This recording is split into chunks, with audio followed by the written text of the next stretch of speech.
Buenas tardes, hermanos. La semana pasada por la tarde empecé ya con esta epístola. Para aquellos que no sabían, y hemos arrancado con esa epístola. Y pues está en el grupo de WhatsApp el mensaje, en el grupo de WhatsApp de la iglesia. Solamente están en este grupo los miembros de la iglesia, pero no sean malitos, compartan con su familia. Aquellos que no son miembros de la iglesia, compartan con ellos el mensaje o con algún otro hermano que desee escucharlo. Ahí mandamos los mensajes de cada uno de los hermanos que comparten aquí. Entonces, la semana pasada partimos hablando de la necesidad de estudiar la epístola a los hebreos. Es decir, contestando la pregunta, ¿por qué estudiar la epístola a los hebreos? Entonces vimos algunas cosas interesantes. Esta epístola fue escrita cuando las cosas antiguas estaban en un conflicto, las cosas antiguas con las nuevas, y cuando estaba una sociedad que parecía inestable, aunque vamos a ver algunos datos interesantes al respecto. Casi siempre sucede que tenemos un temor tremendo a lo que va a venir delante. De repente tenemos un estado donde parece que las cosas van bien y nos da temor enfrentar lo nuevo. Y algo así estaba sucediendo. Entonces es en este tiempo que, aunque parece que lo viejo y lo nuevo están en pugna, no necesariamente tenía que haber un conflicto terrible o persecución, no necesariamente en este tiempo. Y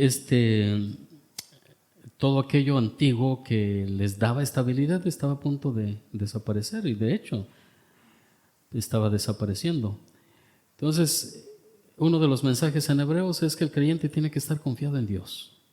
Cualquiera que sea su circunstancia, tiene que estar confiado en Dios, porque todas las cosas las permite el mismo Dios. Es un Dios soberano y está en un control absoluto de todas las cosas. Y en medio de cualquier circunstancia, Él quiere que nosotros edifiquemos nuestra vida, permaneciendo en las cosas, no en las cosas materiales, no en las cosas pasajeras, sino en las cosas que son eternas. Y al ver un grupo de hermanos aquí, todavía no es ni la mitad, ni un cuarto de los hermanos que se congregan están en las clases en la mañana. Pero los que están son los que han permanecido fieles por mucho tiempo y siguen haciéndolo, y eso es muy importante. Y aquellos que han decidido no ser fieles, no permanecer, no luchar en la vida cristiana, siguen haciéndolo. Entonces, refleja un montón. Y justamente esta epístola a los hebreos nos va a llamar a que permanezcamos firmes, a que seamos fieles en medio de estas circunstancias cambiantes. Porque la apostasía está ahí a la puerta, como le dijo Dios a Caín, ¿verdad? El pecado está a la puerta. Y la apostasía, que es abandonar, en este caso abandonar la fe, un cuerpo de creencias, un grupo, una iglesia, está a la puerta. Y de verdad que no lo podemos, no es algo que se planea hacer, es algo que sucede. Y la apostasía, el alejamiento, nos lleva a toda clase de pecados, como vamos a ver también. Entonces, este libro es muy importante porque nos enseña, nos anima, nos exhorta a permanecer fieles en los últimos días que el Señor Jesucristo vino a inaugurar. Entonces, una de esas maneras de permanecer fieles es ser fieles en escuchar, más bien en escuchar la palabra de Dios. Es que estoy entre escuchar y oír, pero oír es solamente captar sonidos, y eso sucede mucho con muchos de nosotros, ¿verdad? Que captamos sonidos, escuchamos la voz oímos la voz del pastor, pero no escuchamos. Nuestra mente no está abierta, no está atenta, no está alerta a interpretar lo que el pastor está diciendo o el predicador. Son dos palabras distintas. Oír es escuchar sonidos o eso, captar sonidos, y escuchar es tener la mente abierta, alerta, bien despierta, para entender, buscar entender lo que se está diciendo para ponerlo en práctica, como se escuchó en una oración en la mañana, en la oración de Sandra, en la mañana, eso es lo que decía, justamente eso. Y entonces, permanecer en las Escrituras, porque lo que Dios ha dicho, lo que Dios ha dejado, lo que Dios ha asentado en su palabra, eso es súper importante. Desoír la palabra de Dios nos va a conducir a toda clase de problemas, a toda clase de pecados, incredulidad, alejamiento, apostasía. Entonces este libro es muy, muy importante. En esta ocasión, y yo no quiero correr aquí a través de la carta, en esta ocasión vamos a estar viendo algunas características propias de la epístola a los hebreos. Son datos muy interesantes, que no crean que somos antropólogos y lo que sea, o historiadores, sino que tenemos que recurrir a hermanos que han hecho un trabajo para poder llegar a tener estos datos, aparte de los que leemos en las Escrituras, en la carta misma.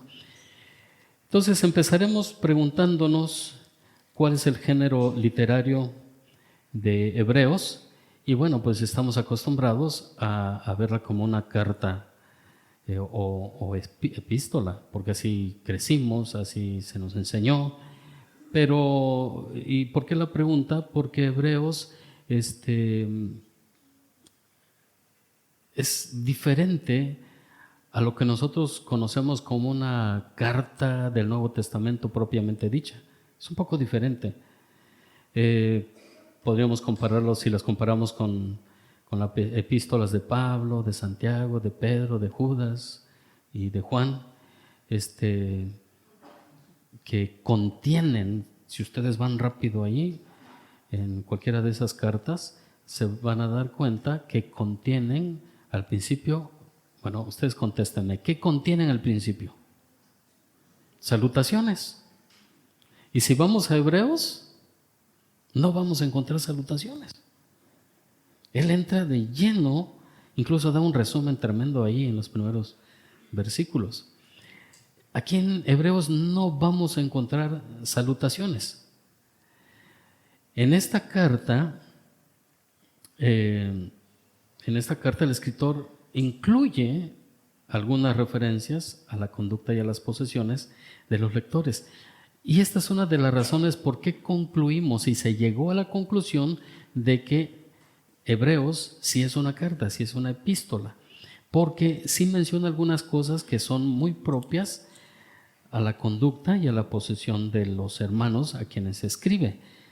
No es un tratado solamente enunciando doctrinas, sino que es una carta que es una carta personal. Si ven en el capítulo 6, versículo 10, dice: porque Dios no es injusto para olvidar vuestra obra y el trabajo de amor que habéis mostrado hacia su nombre, habiendo servido a los santos y sirviéndoles aún. Entonces podemos notar que el escritor sí conocía a los hermanos a quienes escribe y hace referencia a algo muy personal, muy propio de ellos.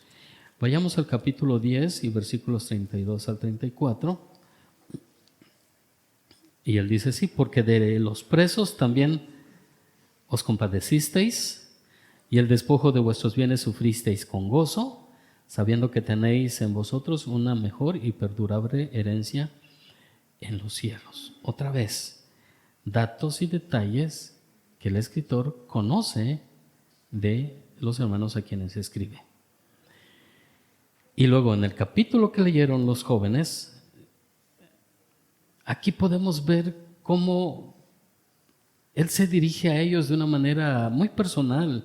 Podríamos decir que es un acercamiento íntimo hacia los hermanos, tanto que se refiere a otro hermano que posiblemente les sorprenda encontrarlo aquí. Habla del hermano Timoteo. Dice en el versículo 23 del capítulo 13: sabed que está en libertad vuestro hermano Timoteo, con el cual si viniere, pronto iré a veros.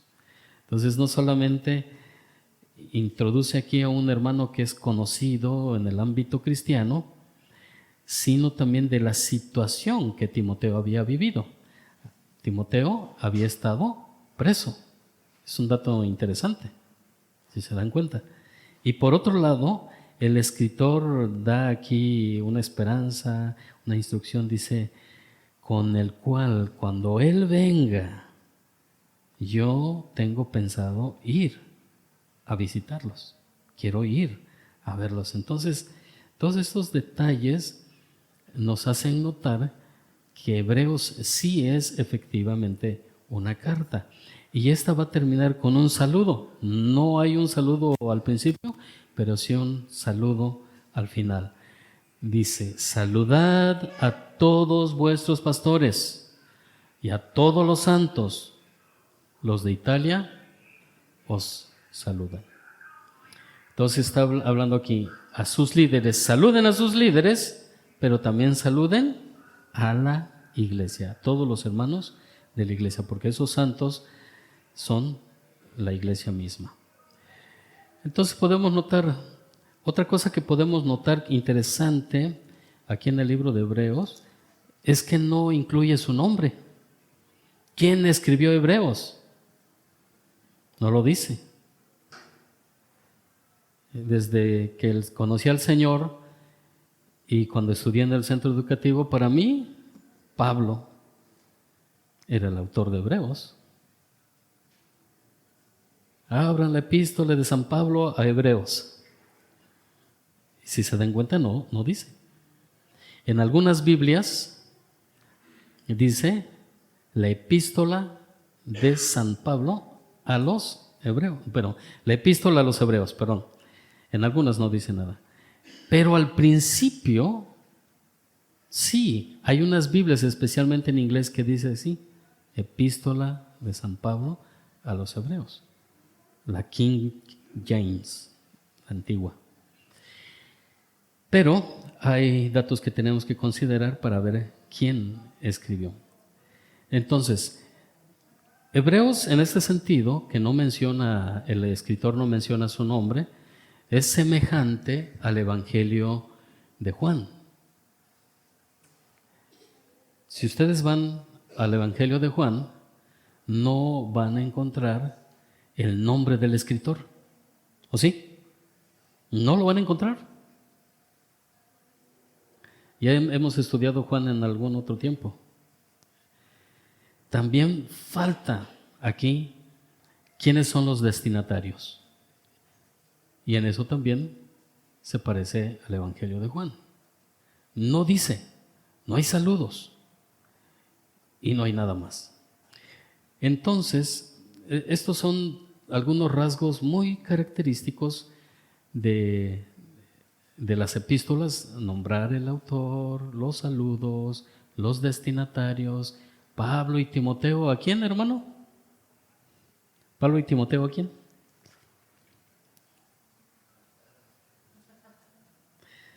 Chequen, apenas predicó alguien de eso. ¿A los filipenses? ¿O a quiénes? Y dice, a los, gracia y paz. Entonces hay nombre de escritor, nombre de destinatario y también saludos. Y en esta no existe. Entonces, algo que tiene también en común con el Evangelio de Juan es que los primeros 4 versículos de Hebreos son, así por decir, un resumen, una síntesis de los temas principales que va a tratar a través de toda la epístola. Y lo mismo sucede con Juan. Si ustedes van allá a Juan, los primeros versículos, en mi Biblia no tengo divisiones, pero en los primeros versículos vamos a notar, hay un resumen del tema que Juan va a estar tratando. En estas dos cosas se parecen. Esa introducción que ellos usan sirve como resumen para todo lo que sigue. ¿Qué otra cosa interesante podemos notar en Hebreos? Pues Hebreos es una carta doctrinal, pero también es una carta pastoral, las dos cosas a la vez.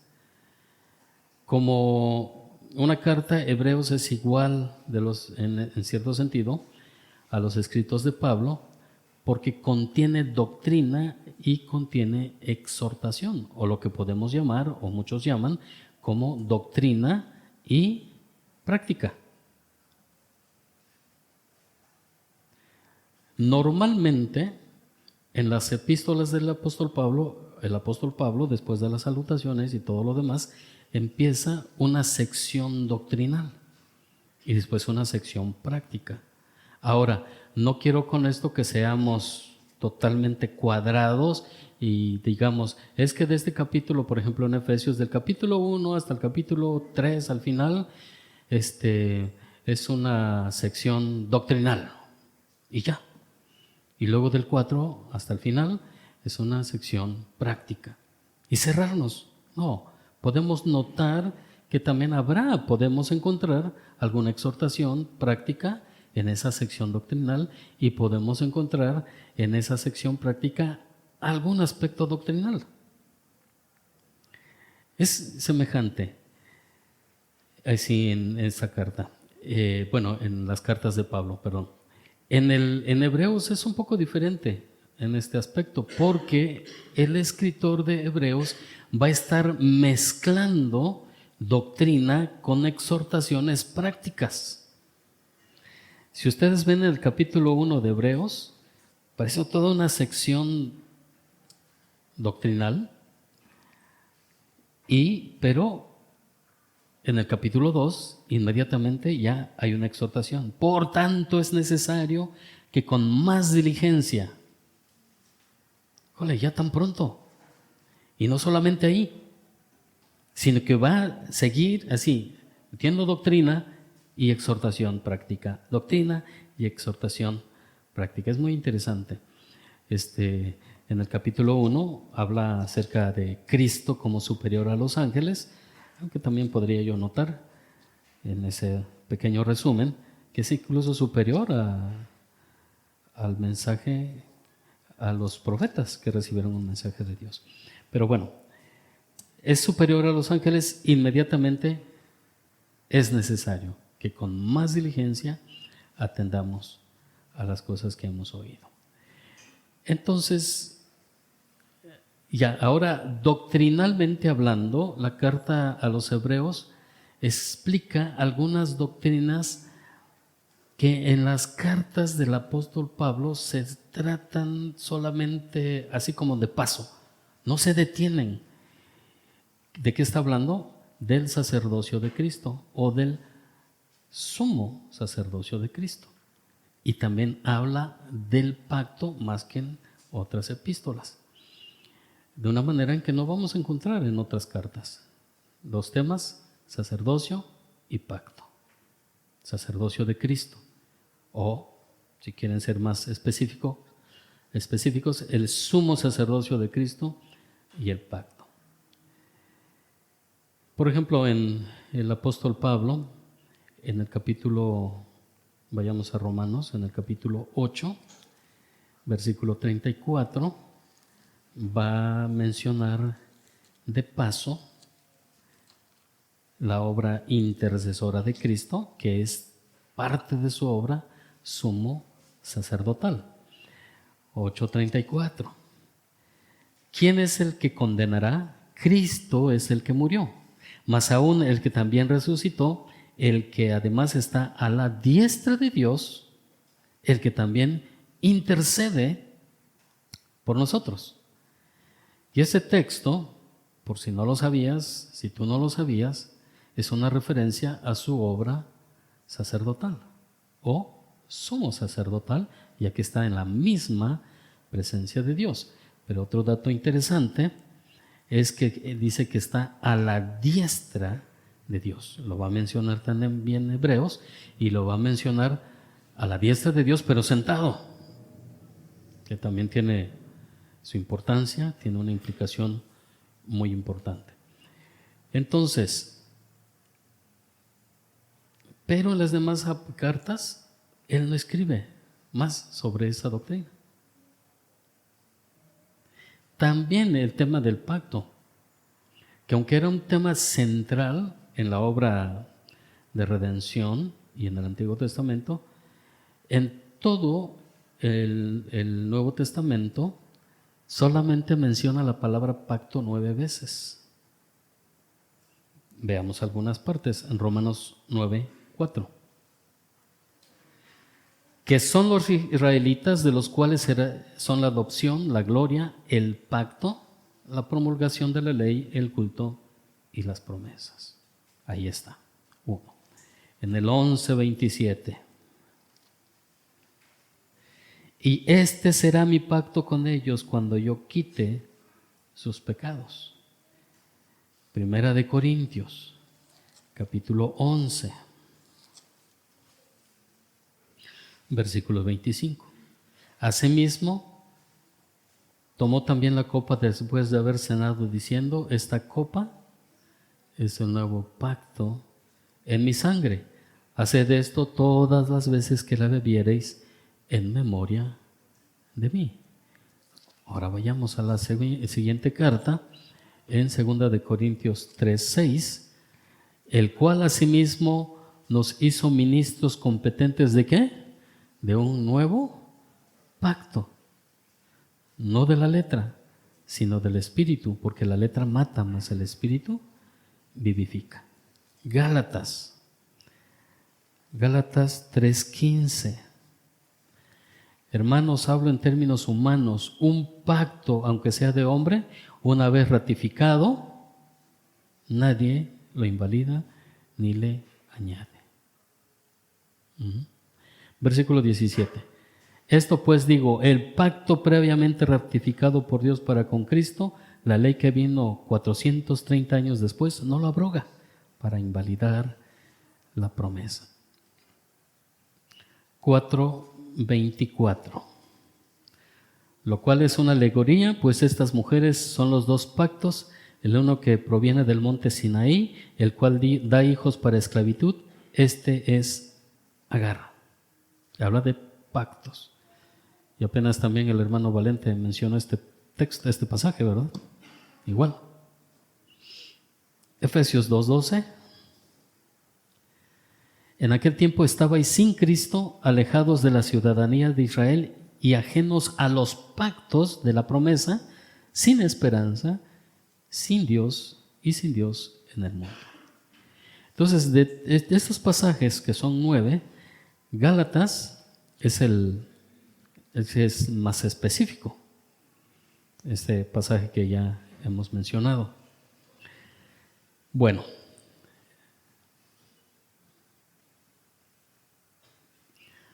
hay un tema que se trata en la introducción bíblica, dentro del tema específico de canon bíblico, y sería introducción especial. Es en la general, en el canon bíblico es general, hablar de cada uno de los escritos de la Biblia, cómo es que llegaron a conformarse dentro del canon bíblico, es decir, de los libros autorizados o autoritativos de la iglesia. Y ese tema va a tratar el hermano, así que se lo vamos a dejar a él, ¿verdad? Ahí en la clase en varios meses más adelante. Pero hay una cosa muy interesante aquí. Para el escritor, la revelación de Dios es más importante que su propia persona. Y algo que deberíamos aprender muy bien nosotros, los que predicamos. ¿Quién es más importante, el que predica o lo que predica? Es lo que se predica, ¿verdad? Y en ese sentido, para el escritor la revelación de Dios es muy importante, de tal manera que su persona no aparece en el libro o en la epístola, no aparece. Él se considera como no importante ante Dios mismo. No menciona su nombre. Dios es el que es importante aquí a través del Espíritu Santo. Porque ¿quién es el autor del libro de Hebreos? De la epístola a los Hebreos. ¿Quién es el autor? Dios, el Espíritu Santo. Los demás son escritores. Todos, de todos los libros de la Biblia, Dios es el autor. Dios, el Espíritu Santo. ¿Quién fue el escritor? Pues Amós, Abdías o el que haya escrito Hebreos. ¿Por qué? Porque es Dios, el Espíritu Santo, que le habla a los oyentes. Entonces es muy importante, es mucho más importante lo que Dios tiene que decirles a los oyentes que lo que el autor tiene deseos de decir. Dios es el que habla en todas las escrituras, pero aquí en Hebreos, Dios es el que está hablando directamente, tanto que el autor va a decirlo directamente en muchas ocasiones. Por ejemplo, capítulo 1, versículo 4 y siguiente. Hecho tanto superior a los ángeles, cuanto heredó más excelente nombre que ellos. Porque ¿a cuál de los ángeles dijo quién? Dijo Dios. Y otra vez, versículo 7, y ciertamente de los ángeles dice. ¿Quién dice? Dios. 8, más del Hijo dice. Versículo 10, y así. Versículo 13, pues ¿a cuál de los ángeles dijo Dios jamás? Entonces lo que Dios está diciendo es mucho más importante. ¿Por qué creen que tenemos que estar atentos? ¿Por qué creen que tenemos que estar atentos al que predica? Porque es Dios que te quiere hablar. Dios quiere transformar tu vida. Dios te quiere amonestar. Dios te quiere exhortar. Dios te quiere animar. Dios te quiere ordenar.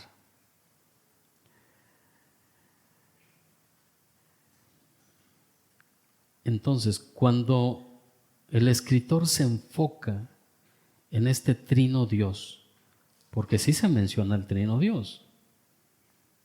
Capítulo 1, versículo 1. Dios, ¿quién Dios? Dios el Padre. Versículo 5, o incluso 2. En esos posteriores días nos ha hablado por el Hijo. Y más adelante, el Espíritu de Dios. Entonces es Dios, el trino Dios se menciona aquí en este pasaje, y es el trino Dios el que ha inspirado divinamente esta carta. El escritor no estaba escribiendo de su propio impulso personal, sino que él estaba escuchando la voz de Dios, no del hombre. ¿De cuál hombre? Pudo haber sido él mismo, pero no. Él está escuchando la voz de Dios. Entonces, guiado por el Espíritu Santo, el escritor tenía libertad de tomar, de escribir, incluso, y yo digo que tenía libertad porque él tomó, para referirse al Antiguo Testamento, pasajes y citas de la versión, la Septuaginta, que ya mencionó mi hermano en alguna ocasión también, o de los 70, es una versión, cuando ustedes lean, es una L y 2X, la versión de los 70, que hay una historia interesante, no sabemos si es una historia o es un mito, una fábula, que les va a explicar el hermano Valente en su momento. Entonces, notamos aquí que el escritor es una persona que sabe, que conoce incluso la Septuaginta, esa versión del Antiguo Testamento en griego. Eso es muy interesante, es un dato que tenemos que considerar. Entonces, hablando de esto, ¿quién fue el que escribió esta epístola? Ya que el escritor no da su nombre, ¿quién escribió? Bueno, a través de la historia se han sugerido varios autores, y se basan en algunas situaciones de algunas verdades de las Escrituras. Una de estas personas, bueno, y los mencionan como posibles autores. Una de estas personas que se menciona como posible autor es Apolos. ¿Sí se acuerdan de Apolos? ¿Sí? Este era un varón tremendo, y es que este hombre era nativo de Alejandría. Más o menos ¿qué será? Alejandría fue una ciudad muy importante que construyó precisamente Alejandro el Grande, y ahí existió la biblioteca más grande del mundo conocido entonces, y era un lugar de mucha enseñanza, y Apolos era nativo de ese lugar, y nos dice la Biblia que ese hombre era muy instruido, que era un buen orador, era una persona que sabía expresarse muy bien. Y entonces algunos pensaban que había sido él, uno de los que creía esto, era Clemente de Alejandría, porque tenía que haber sido una persona muy instruida, conocedora del griego, conocedora de la Septuaginta, y dado que la Septuaginta se originó en Alejandría, entonces él consideraba que era él. Pero la verdad es que ha habido mucho silencio al respecto de quién realmente fue. Más bien, de hecho no fue ni Clemente de Alejandría, perdón, ese es un dato erróneo. Clemente de Alejandría fue un personaje que pensó que fue el apóstol Pablo. Estaba yo mal en ese dato. Y él mismo, que vivió en el 200 después de Cristo, es decir, poco tiempo después de que se escribiera el último libro de la Biblia, él nunca se lo atribuye a Pablo. Nunca. Pero hay algo que sí podemos notar, es que el lenguaje de Hebreos es diferente al de Pablo en sus epístolas.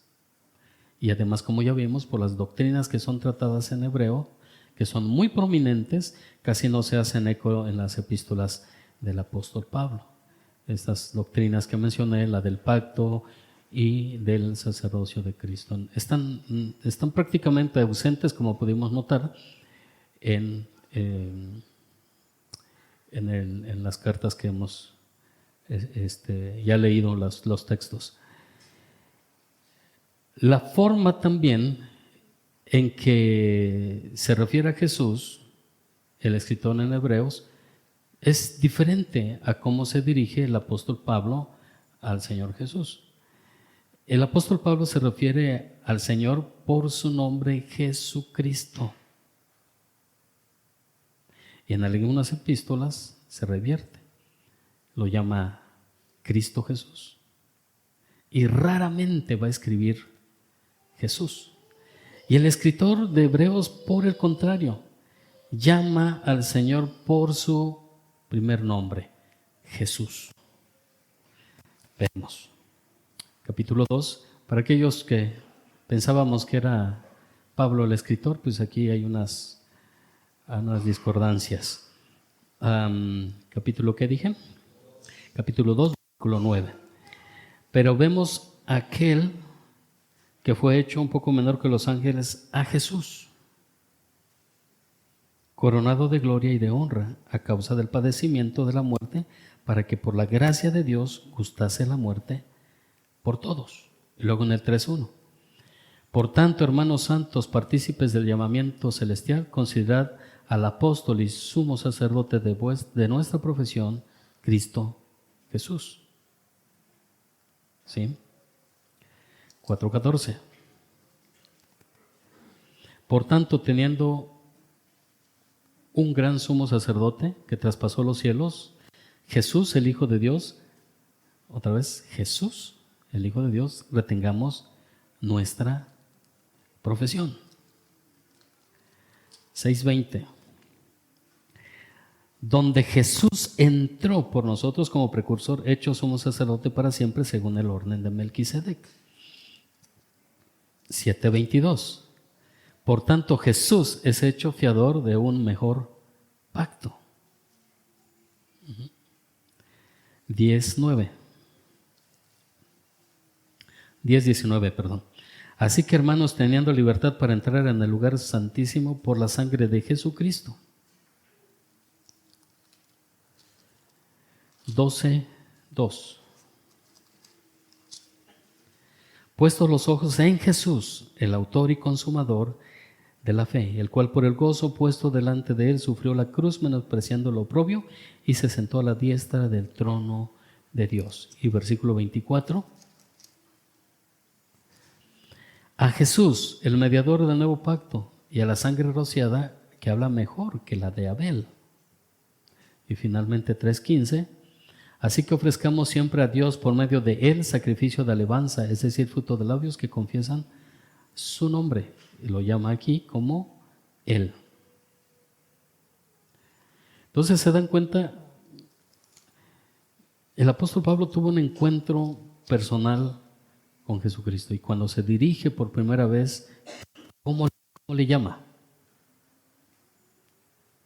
¿Qué quieres que haga? ¿Qué? Señor. Y el escritor de Hebreos llama al Hijo de Dios, a Jesucristo, como Jesús en repetidas ocasiones, algo que el apóstol Pablo prácticamente no hacía. Entonces es otro dato interesante. Otro dato interesante del por qué se descarta que haya sido el apóstol Pablo, el que escribió la epístola a los Hebreos, está en el capítulo 2 y versículo 3, que dice: ¿cómo escaparemos nosotros si descuidamos una salvación tan grande, la cual, habiendo sido anunciada primeramente por el Señor, nos fue confirmada por los que oyeron? Y esa es una de las citas que se toman, porque aquí la conclusión es que el escritor no había oído personalmente al Señor, sino que tuvo que depender de otros, porque él se está incluyendo en este versículo. Porque si la palabra dicha por medio de los ángeles, ¿qué versículo dije? 3.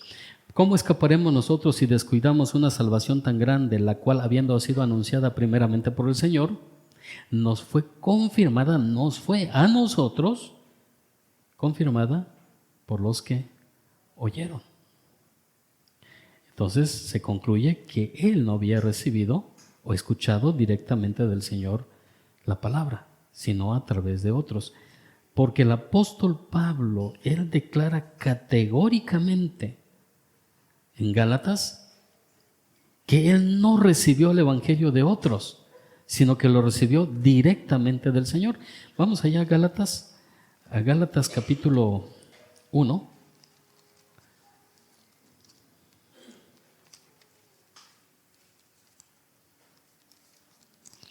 Y versículo 12.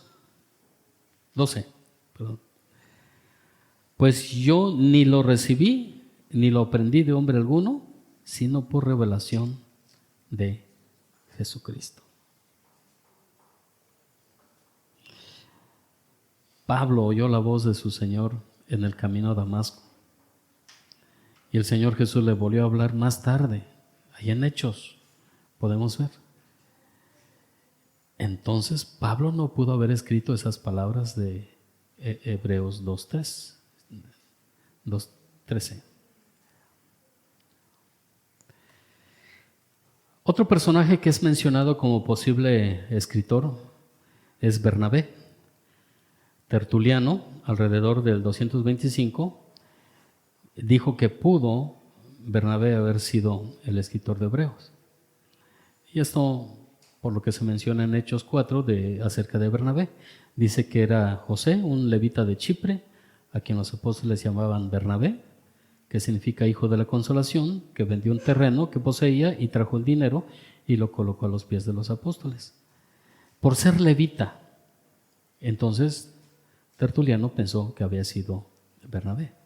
Y además provenía de la isla de Chipre, donde pudo haber aprendido el griego y también estaba familiarizado con la iglesia, con las necesidades de la iglesia. Entonces, según Tertuliano, pues tiene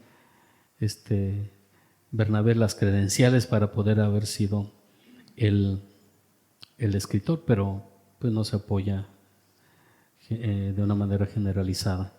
El último de los nombres es Priscila, porque vivía con su esposo Aquila, y ellos instruyeron a Apolos, como nos dice Hechos 18. Pero se descarta también a Priscila, porque en Hebreos, y va a ser un poco difícil que lo comprendamos, en Hebreos capítulo 11 y versículo 32, hablando acerca de Gedeón,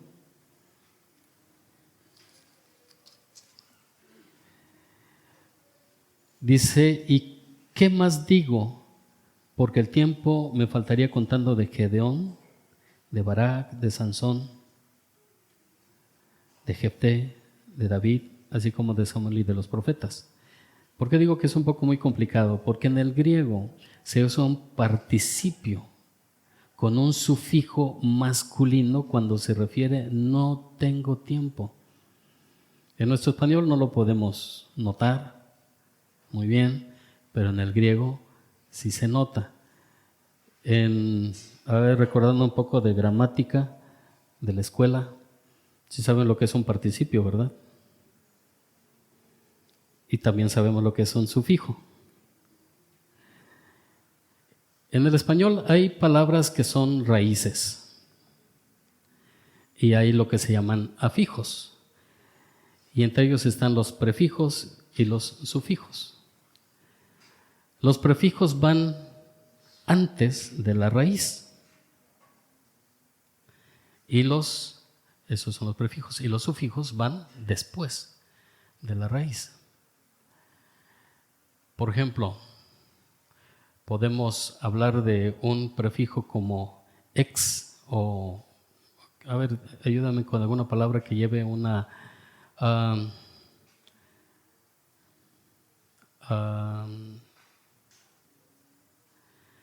por ejemplo, hablando de contador, si le cambias y le pones bilidad, contabilidad, eso, bilidad sería un sufijo. Y uno que vaya antes, como pensamos en una raíz, trato, con trato. El con sería un prefijo y sí puede haber esta raíz puede tener un sufijo, tratado. Entonces hay prefijos y hay sufijos. Entonces en el griego se va a encontrar eso. Es una cuestión de de aprenderse de memoria. En el griego eso lo va a encontrar el hermano Josué cuando estudia griego. Hay que aprenderse de memoria un montón de prefijos y sufijos en el griego. Entonces es un poco difícil para nosotros. Entonces ese estudio, ese análisis gramatical en el griego, pues elimina a Priscila como escritora. Entonces, ¿quién fue realmente el escritor de Hebreos? ¿Quién fue? Bueno, podemos y debemos concluir como junto con Orígenes dijo esto en cuanto a Hebreos, pero en cuanto a quién escribió la epístola, lo cierto es que solo Dios lo sabe. En eso debemos concluir y no por eso significa que no sea inspirado. Al fin y al cabo, como el mismo escritor se manifestó, no es muy importante.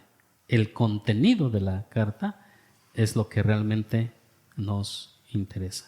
Bueno, vamos a parar aquí con respecto a estas características y vamos a avanzar más adelante con algunas otras verdades. Antes de introducirnos a la carta, es bueno tener todos estos datos para que no entremos a ella de una manera que ignoremos lo demás, el contexto histórico de la carta.